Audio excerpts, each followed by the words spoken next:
Vous écoutez Nuit Podcast.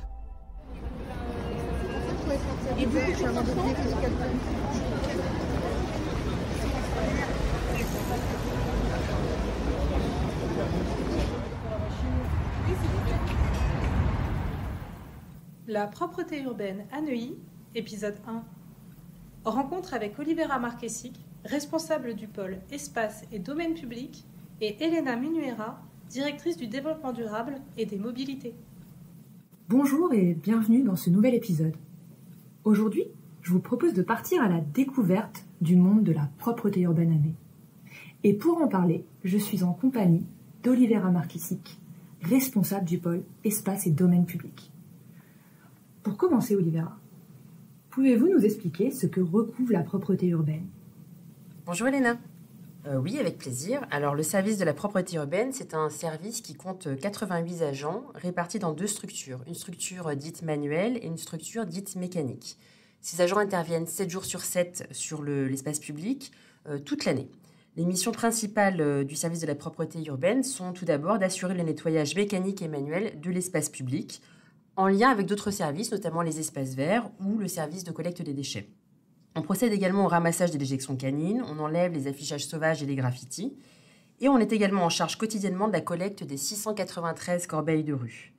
Sécuriser et assurer la propreté d'événementiels font aussi partie de nos missions, notamment sur un événement comme la fête de la musique, on sécurise la partie barriérage, mais après l'événement, on remet au propre la place qui a servi d'accueil pour l'événement. On assure la viabilité saisonnière de l'espace public. C'est notamment le ramassage des feuilles qui se situe actuellement entre le mois d'août et le mois de janvier de chaque année. On a près de 9300 arbres sur la ville, donc ça fait un nombre assez conséquent de feuilles, soit près de 583 tonnes. Et on s'assure aussi durant l'hiver de la viabilité des chaussées et des trottoirs, notamment en période de neige et de verglas. On a notamment l'année dernière utilisé près de 23 tonnes de mélange sel-sable.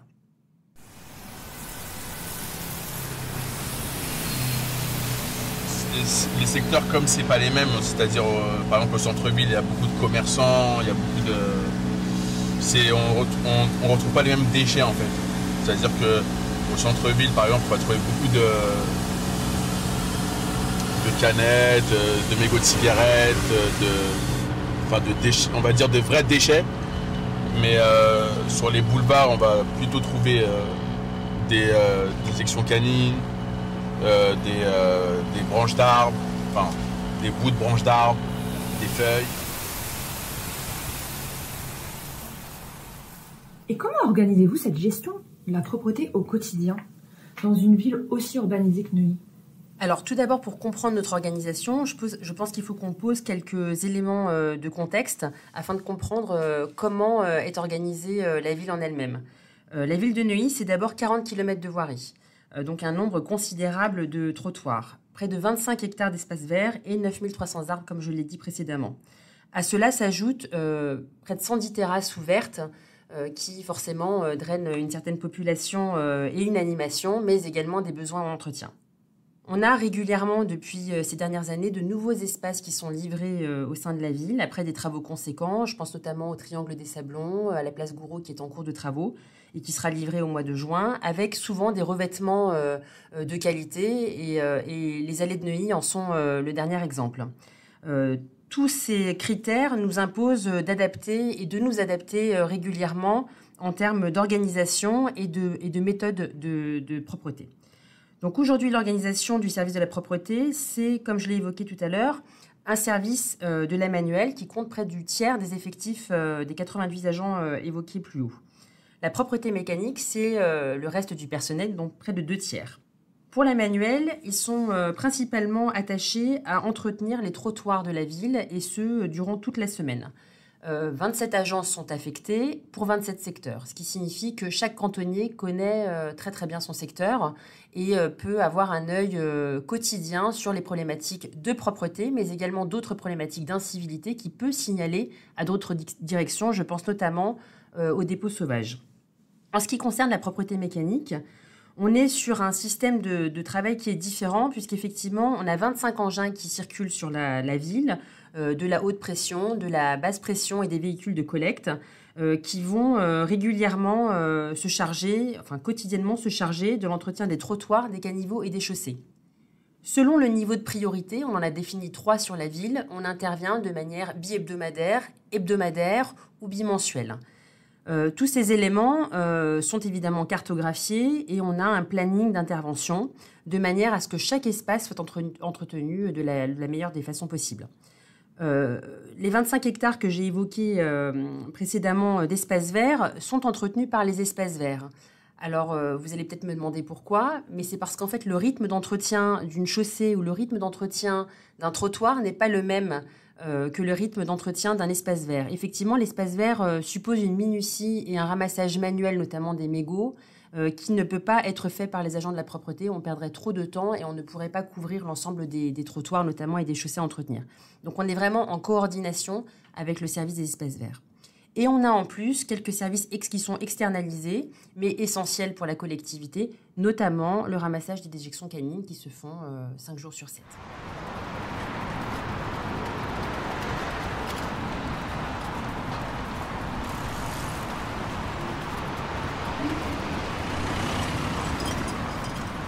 Là, j'ai ramassé un papier qui traîne sur le trottoir.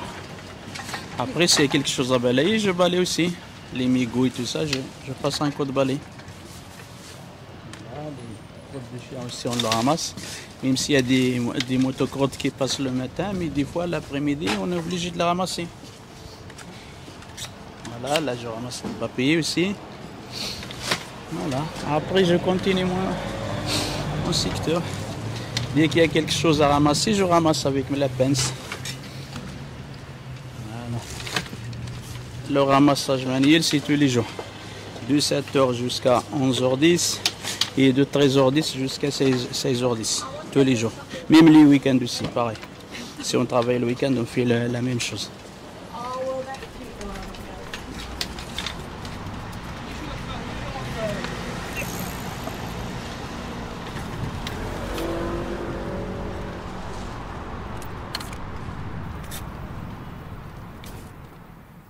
C'est une sacrée organisation pour maintenir la ville propre. Maintenant, je voudrais qu'on aborde les défis. Quelles sont les principales difficultés auxquelles vous êtes confrontés pour mener à bien votre mission ? Alors, je préfère effectivement le mot défi que difficulté. Et le premier, c'est que la géographie même de la ville, la composition de la ville est un défi. Pourquoi ? Parce qu'on est sur une ville avec une densité importante en termes de circulation, mais aussi d'utilisation des piétons. On a des axes de circulation assez importants. Alors, je mets la RN13 de côté, mais on a des axes importants tels que l'avenue du Roux, le boulevard Binot, le boulevard du Château, qui nécessitent effectivement des adaptations d'entretien. C'est des boulevards qu'on ne peut pas entretenir en semaine. Vu le flux de circulation, on ne serait pas efficace, on perdrait trop de temps. Donc, on déroute notamment nos entretiens sur le week-end, où on a moins de véhicules, et l'accès est plus facile, et l'entretien est de meilleure qualité et plus rapide. On a aussi la spécificité d'accueillir beaucoup d'entreprises sur la collectivité, ce qui entraîne forcément un flux de piétons en journée qui est bien plus conséquent que le nombre de résidents officiels de la ville. Et forcément, ça peut amener d'autres problématiques, parce qu'une personne qui réside dans la ville a forcément un engagement pour son cadre de vie qui est plus important que la personne qui ne fait que y travailler. Donc on a là aussi un défi d'engagement sur les gens qui sont de passage sur notre territoire. Enfin, on a une ville très dynamique avec de nombreux commerces, de nombreuses terrasses. Et forcément, la vie entraîne d'autres problématiques qui sont les cartons qui peuvent être laissés sur les trottoirs, qui sont les terrasses où on a des miettes au sol. Donc tout un tas de petits détails qui ont un impact sur la propreté, mais aussi parfois sur la salubrité, mais j'y reviendrai plus tard. Les différentes typologies de voies et la gestion des nouveaux espaces, qui sont quand même des espaces qui ont été livrés avec des matériaux nobles, tels que le comblanchien ou le granit, nous demandent aussi une adaptation régulière qui est nécessaire si on veut garder la qualité des espaces qui nous ont été livrés. Le deuxième point que je voudrais évoquer, et qui est une vraie difficulté, c'est les incivilités. Les incivilités, je vais vous donner quelques chiffres parce que c'est assez parlant. C'est 56 tonnes de déjections canines ramassées l'année dernière. C'est plus de 10 000 dépôts sauvages. Les incivilités, c'est des équipes qu'on déroute pour venir récupérer une situation qui a été volontairement dégradée par des gens qui ne font pas attention à l'espace qui est mis à leur disposition. Les incivilités, c'est aussi des petites incivilités qui sont très difficiles à traiter, telles que les jets de mégots, où on doit les ramasser en manuel, donc c'est un temps considérable. Mais aussi, il y a des choses qu'on n'arrive pas à traiter. Les chewing-gums qui sont imprégnés dans un granit sont aujourd'hui des tâches qui sont quasi indélébiles. Donc forcément, ça pose un vrai problème de gestion d'organisation, mais aussi de motivation. Les agents qui traitent avec beaucoup d'enthousiasme les espaces publics se trouvent un peu parfois dépités du comportement d'une minorité, hein, mais qui vient quand même gâcher leur travail, mais aussi le cadre de vie des Neuilliens. Pour faire face à tous ces enjeux, est-ce que vous mettez en place des initiatives ou des stratégies ? Alors la stratégie, c'est la première, pour s'adapter au territoire qui est le nôtre, c'est de tenir compte des évolutions des espaces qui nous sont livrés et des problématiques qui peuvent apparaître au fur et à mesure, notamment avec la livraison d'une nouvelle terrasse ou un nouvel espace vert. Donc ça signifie quoi ? Ça signifie n'être jamais fermé à une adaptation de changement d'horaire ou de changement de cartographie des plannings qui ont été mis en place. On ne doit pas considérer que parce qu'on a revu une cartographie en 2023, elle est acquise pour 2024. Il faut systématiquement se reposer les questions de est-ce qu'on est efficace avec la cartographie qu'on a mis en place. Donc on a régulièrement des points où on fait une revue de nos usages pour s'assurer que ce qui est mis en place en termes d'horaire et de fréquence de lavage est toujours adapté à la réalité et à ce qui est constaté sur le terrain. Ensuite, on est en recherche perpétuelle de nouvelles méthodes, notamment pour la mécanique, hein, mais on cherche de nouveaux véhicules, des véhicules qui nous permettent de travailler plus efficacement, plus rapidement et de manière plus écologique. C'est aussi pour ça qu'on a actuellement sur les 25 engins 8 véhicules électriques. Enfin, on a aussi essayé de moderniser les outils qui sont mis à disposition de ces équipes. Alors, quand on voit les cantonniers, on se dit, alors leur outil de travail, c'est le caddie et le balai. Mais non, chaque cantonnier est également équipé d'un téléphone portable qui lui permet de signaler, puisqu'on lui a installé une application que la ville a créée, toute incivilité ou tout état de malpropreté qu'il pourrait constater. Alors, l'idée, c'est pas forcément de traiter son propre sujet. L'idée, avec cette application, c'est de traiter le sujet du voisin de manière à pouvoir déclencher un service aux collaborateurs pour une intervention rapide. Et c'est aussi décloisonner les services les uns des autres de manière à avoir une vue globale de la qualité et de l'entretien de l'espace public. La recherche qu'on a, en fait, c'est vraiment de pouvoir avoir une culture commune de tous les agents qui interviennent sur l'espace public. Quand on parle propreté, on a effectivement les agents de la propreté, mais on a les agents des espaces verts, on a les agents du service déchets, on a les agents de la PM, on a les agents du stationnement qui sont sur le territoire et qui peuvent voir et nous signaler des choses et inversement. Et notre but commun, c'est d'avoir un espace qui est propre, qui est de bonne qualité, qui n'est pas abîmé. Donc c'est vraiment de mettre en commun toutes les forces possibles pour pouvoir travailler ensemble. Donc ça, c'est pour la partie optimisation et recherche de solutions internes.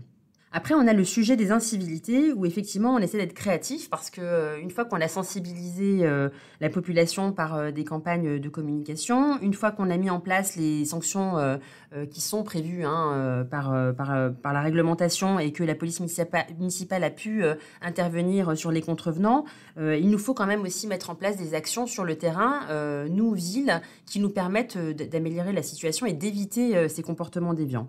Le premier, c'est la fameuse application que j'ai évoquée pour les agents. C'est une application à double entrée qui permet aussi un signalement, et c'est d'ailleurs pour ça qu'elle a d'abord été créée, par les administrés de tout ce qui leur paraîtrait anormal. En utilisant l'application Neuilly Voie Publique et en signalant le maximum de choses qui est constaté sur la voie publique et qui n'est pas conforme à un état normal des espaces. En 3 clics, 4 clics, vous êtes censé pouvoir envoyer une photo sans même mettre un commentaire pour que vous déclenchiez une intervention rapide des équipes dans le but de propreté de la ville. Après, on a essayé de travailler sur les mobiliers qui posaient problème. Alors, le mobilier qui posait problème urbain, c'était notamment les corbeilles. On a eu en 2019 une recrudescence de nuisibles, corneilles et rats, qui nous ont interrogés sur est-ce que nos corbeilles sont adaptées ? Est-ce qu'on peut avoir un plan anti-rats qui se déploie et qui nous permet d'avoir une ville plus propre avec moins de nuisibles ? Donc, on a recréé une corbeille, effectivement, qu'on a appelée une corbeille anti-rats, mais à laquelle on a souhaité aussi ajouter un éteignoir à cigarette, dans l'optique justement d'accompagner les gens et de les aider à pouvoir éteindre leur cigarette et la mettre dans la corbeille et ne pas l'éteindre au sol et créer du déchet qu'on doit gérer derrière. Enfin, on a eu des campagnes de sensibilisation active auprès des copropriétés où on a expliqué aux différents intervenants qu'il fallait respecter les sorties d'horaire de bac. Alors, pourquoi il faut respecter la sortie d'horaire de bac? Parce que déjà, quand les bacs sont pas bien entretenus, il y a des souillures qui apparaissent sur le sol, donc ça salit les dallages ou les revêtements. Parce qu'une poubelle débordante, c'est aussi un attrait pour les rats. Et quand les rats sont nourris par des nourritures plus appétissantes que les appâts, après, ils ne vont pas prendre les appâts, donc on n'arrive pas à trouver de solution efficace sur ce sujet-là. Donc, c'est vraiment un sujet commun à tous. Et enfin, on a eu une action également auprès des commerçants et de leurs terrasses pour les inviter vraiment à avoir un entretien impeccable de cet espace public, alors qui est d'abord aussi pour les gens qui s'attablent. Avoir un espace propre là où on va déjeuner, c'est quand même la base, mais aussi pour l'ensemble de la ville et éviter d'avoir une prolifération effectivement de rongeurs.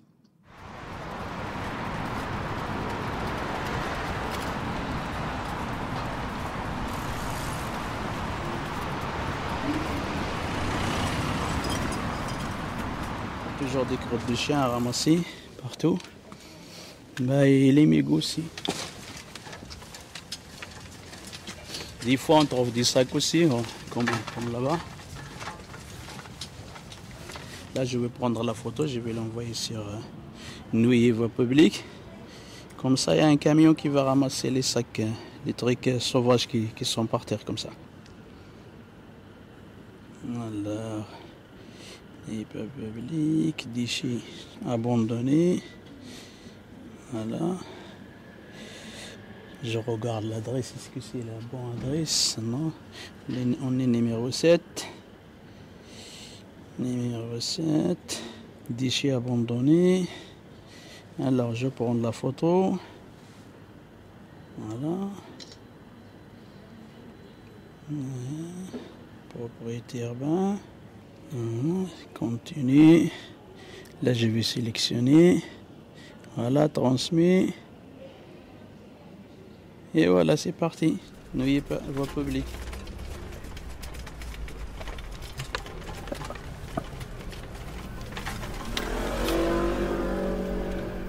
Pour terminer, Olivera, comme vous l'avez très bien dit, les citoyens ont également leur rôle à jouer. Comment pouvons-nous contribuer chacun à notre échelle pour maintenir cet espace propre? Alors, je vais quand même d'abord commencer par remettre un point qui paraît essentiel, c'est que l'environnement neuillen est assez exceptionnel sur la petite couronne. On a un cadre de vie qui est aujourd'hui très apprécié de la population. La dernière enquête IFOP le montre. On a un taux de satisfaction de 90% sur les espaces verts, de 80% sur la propreté. Donc, on pourrait être satisfait et se dire, le but est atteint. Sauf qu'effectivement, il nous manque ces 20%. Ces 20%, c'est chacun d'entre nous, en fait. Ces 20%, c'est le résident qui habite Neuilly, c'est le salarié qui se rend à son travail, c'est le commerçant qui tient sa boutique. C'est tous ces partenaires essentiels qui font qu'on a envie d'améliorer encore ce chiffre pour arriver vraiment à dégager des choses qui nous paraissent aujourd'hui impacter de manière négative le fonctionnement du service, parce que les incivilités, c'est quoi? C'est d'abord un coût pécunier, mais une fois qu'on l'a mis de côté, c'est aussi un coût de temps, d'énergie et de motivation sur les équipes qui sont engagées chaque jour sur le terrain. Les équipes qui travaillent dans ce service sont des gens qui, pour la plupart, voire tous, n'habitent pas la ville. Ils ont un engagement sincère sur la propreté de la ville, avec une réelle envie de satisfaire les gens qui y habitent. Et de voir son travail dégradé par une minorité, ça peut être un peu difficile aussi à vivre au quotidien quand c'est vraiment le cœur de son métier. Donc, au-delà du fait que oui, ça a un impact financier, ça a aussi un impact de temps et de motivation. Et il y a aussi un dernier point qui est important, c'est que on peut pas ne pas veiller à l'environnement dans lequel on est, parce qu'on a aujourd'hui une prolifération de nuisibles qui n'est pas propre à Neuilly, qui est propre à la région parisienne. Et si on veut trouver des solutions, ces solutions-là, elles ne sont possibles que si chacun met en place les actions nécessaires pour éviter qu'il y ait des nuisibles qui viennent eux aussi dégrader l'espace de vie. Parce que si on a un très bel espace, mais qu'à côté de la terrasse, on a une petite famille de rongeurs qui vient se servir dans les espaces verts ou au pied de la terrasse, je pense qu'on n'aura pas forcément très envie d'y aller. Voilà.